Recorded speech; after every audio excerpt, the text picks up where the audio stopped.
Good morning, conference. It's a pleasure and a privilege to address this conference as Shadow Home Secretary. But I would like to begin by thanking the members and supporters up and down the country and in this hall who helped to deliver the stunning advance in this year's general election, because you were the architects of our successes.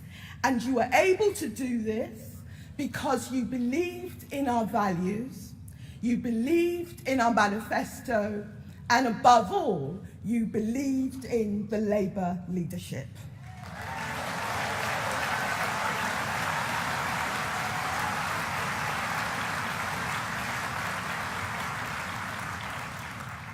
Many commentators did not foresee the general election result we had. Some even said we'd be annihilated. But today, the Labour Party is stronger than ever. We are still standing. I am still standing.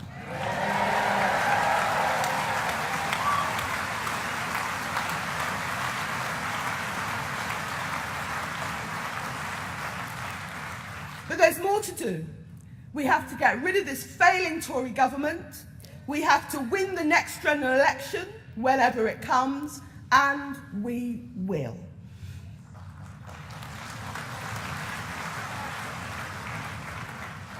The theme of this session is protecting our communities, and there is no greater responsibility for government than keeping the nation safe from the menace of terrorism. Tragically, last week, we saw the 5th terror incident this year at Parsons Green Tube Station. This comes after the terrorist atrocities at Westminster, the Manchester Arena, London Bridge, Borough Market and Finsbury Park. Looking back, we must pay tribute to the brave police officers, firefighters, NHS workers and transport police who ran towards danger and rose to the challenge of keeping us safe.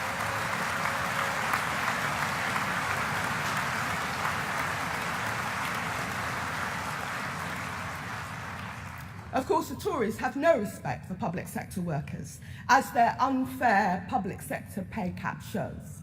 But in its moments of greatest peril, the nation turns to its public sector workers. They should not be played off against each other. They should all be paid properly.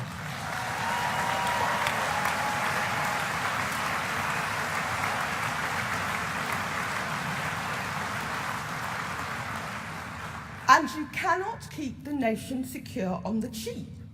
Yet only on Friday, the chair of the National Police Chiefs Council warned that counter-terror funding to police forces will be cut by 7.2% over the next 3 years. And Home Office documents reveal that the budget for the Office for Security and Counter-Terrorism will fall by more than £50 million over the next 2 years. We oppose these cuts, and Labour will reverse them in government.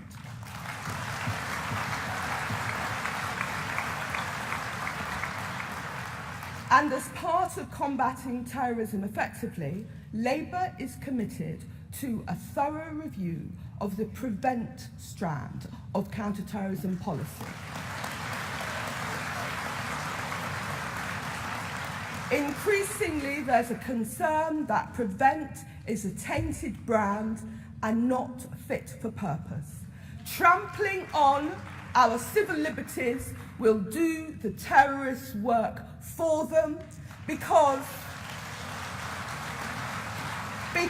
what makes us free is what makes us safe, and what makes us safe is what will make us free.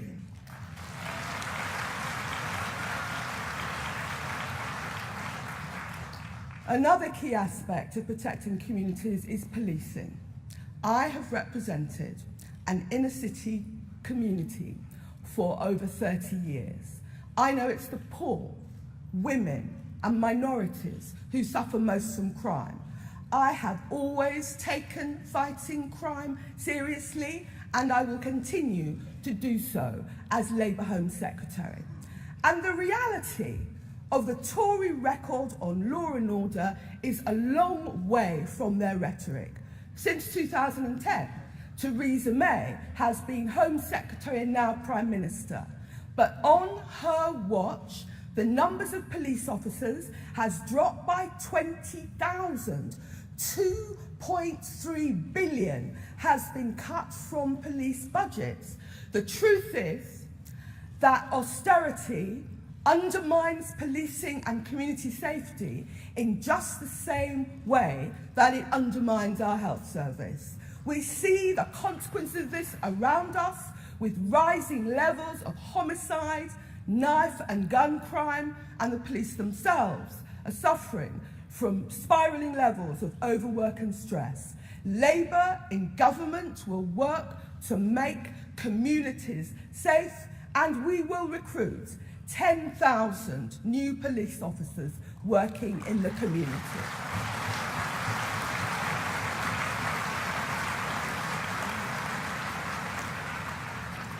Another key aspect of protecting communities is keeping them safe from fire. Once again, this is something where this Tory government has let the people of this country down, and the extent of their failure is symbolised by the Grenfell fire.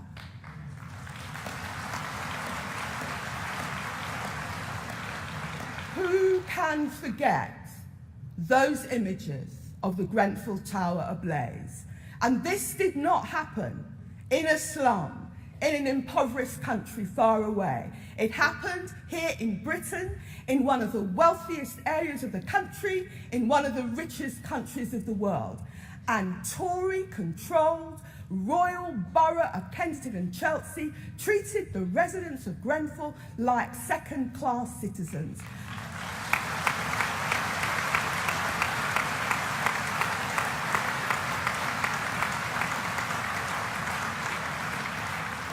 And when the disaster struck, the Royal Borough's response was shameful.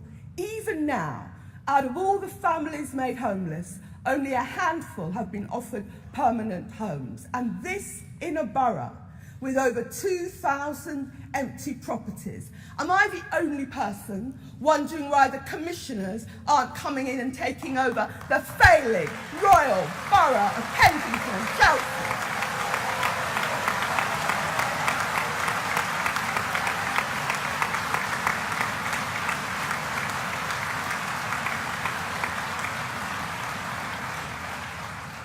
But Tory failure in relation to Grenfell goes further than the council.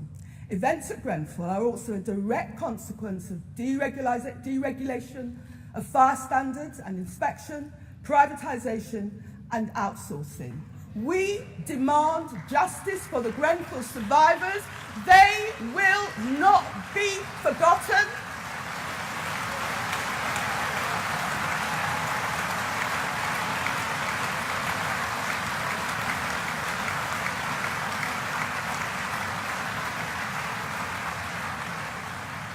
We demand an immigration amnesty for all former Grenfell residents so they all feel able to come forward. Labour in government will recruit 3,000 additional firefighters, and we fully support the campaigning of the Fire Brigades Union against the cuts. We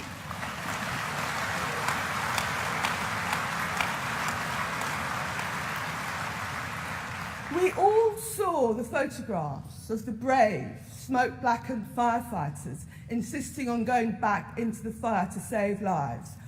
We relied on our fire brigade at Grenfell, and the fire brigade must be the lead agency for assessing risk, fire inspections and proper sign-off of all major works and refurbishments.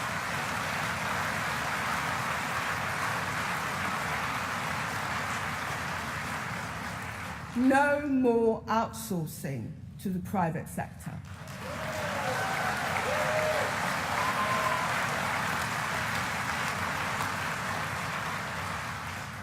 But I cannot leave this subject without paying tribute to my colleague, Emma Dentcote, the MP for Kensington.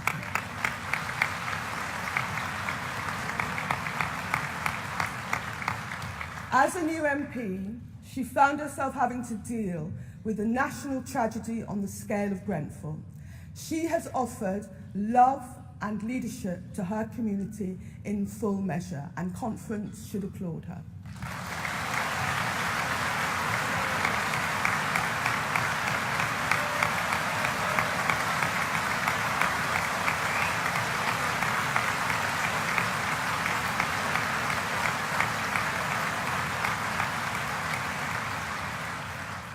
Emma has shown that Labour can make a difference everywhere and that Labour can win anywhere.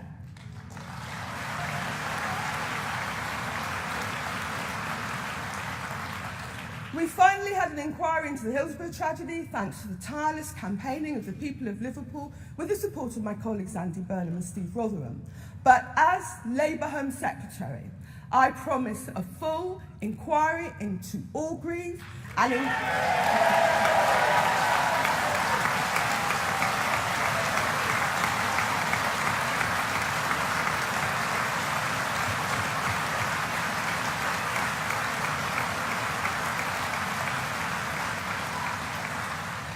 inquiry into the trials of the Shrewsbury 24 and an inquiry into what happened to the 37 Camel Laird workers. They all deserve justice.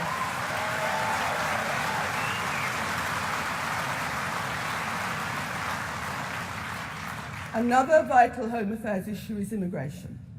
Tory opportunism on immigration is a disgrace.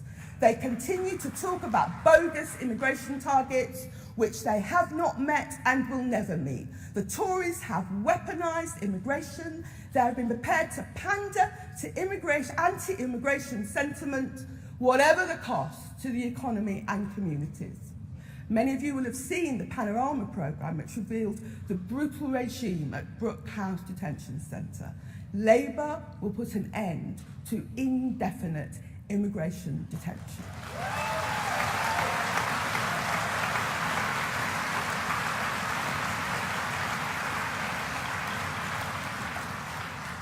There are real labour market issues in relation to immigration, but the Labour Party, under the leadership of Jeremy Corbyn, will never scapegoat immigrants for these issues.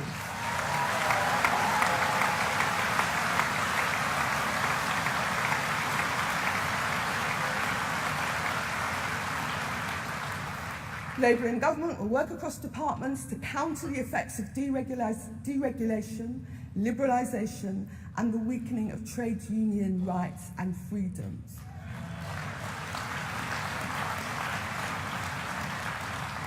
Far from immigrants being a drain on the public sector, the truth is that without immigrants and the children of immigrants, we would not have the National Health Service we have today.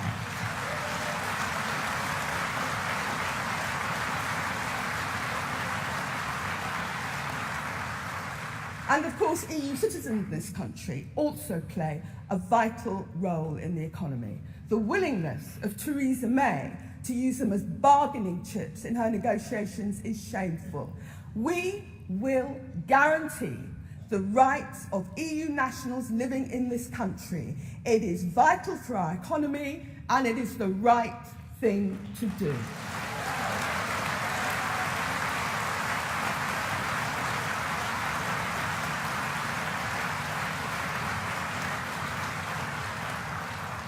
I have visited refugee camps in Calais, in Greece, in Lebanon, and seen the pitiful conditions in which many refugees live. And even in Britain, the current arrangements for housing refugees are not fit for purpose. They're not fair to the refugees, and they're not fair to our communities. We will review these arrangements. Labour, under the leadership of Jeremy Corbyn, will fulfil its responsibilities to refugees, in particular child refugees. Parliament passed the Dubs Amendment, and we will implement it fully.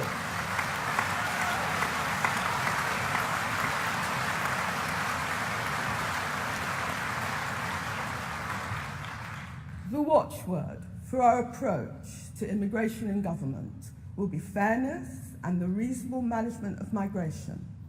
But as the child of migrants, conference must believe me when I say that under Jeremy Corbyn's leadership, immigration policy will always be shaped by enduring Labour values.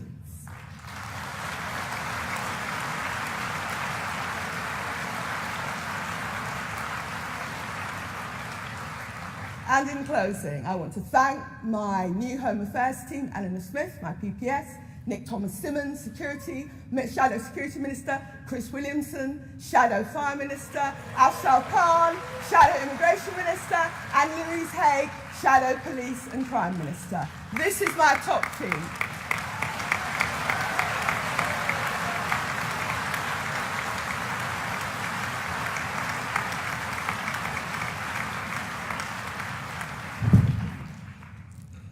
And finally, conference, let me say this.